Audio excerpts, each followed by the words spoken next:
Let's stick with politics here. Bloomberg senior editor Mike Shepard joins us now from Washington with the latest on the race to the White House. And the big question is still the economy, is it not? You look at where we stand right now, and how are both candidates looking to make an edge?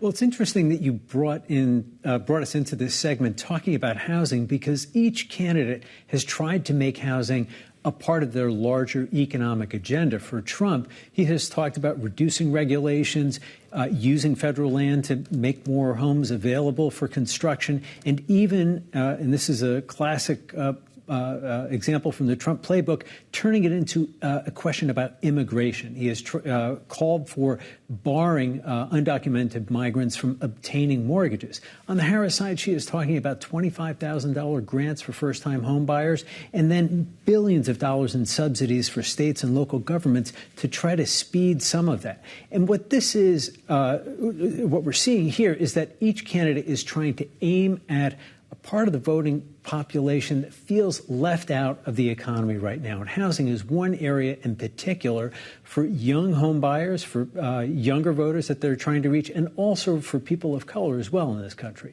It is, a surprising amount of coverage, Mike, over the weekend in the New York Times about how Harris is not able to get the black and Hispanic vote, how they're still going towards Trump.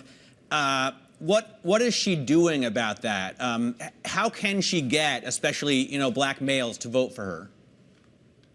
Well, this is a big part of the Harris campaign swing through three key industrial states this week: Pennsylvania, Wisconsin, and Michigan. She'll be visiting several times to each location over the next several days to try to make this outreach to black voters. Over the weekend, we saw a New York Times poll indicating that as many as 15% of likely black voters would be casting their ballots in favor of Donald Trump. And that's an increase of as many as 6 percentage points from the past two elections.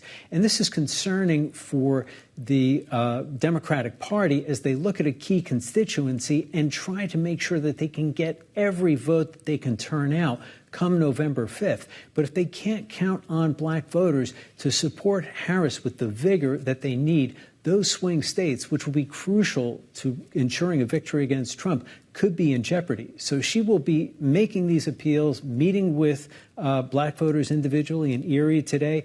Tomorrow she will be appearing on Charlemagne the God's radio show in Detroit. And then later in the week, there will be more events. Earlier today, she also unveiled a policy package aimed at bringing along black voters by promising easier startups for black entrepreneurs. Right. And you've also seen former President Barack Obama also come to her side when it comes to that issue and that voter cohort specifically. Mike, we only have about a minute left with you, but there's 21 days until the presidential election. We talk about this razor thin polling. Who's left? Who's still undecided at this point?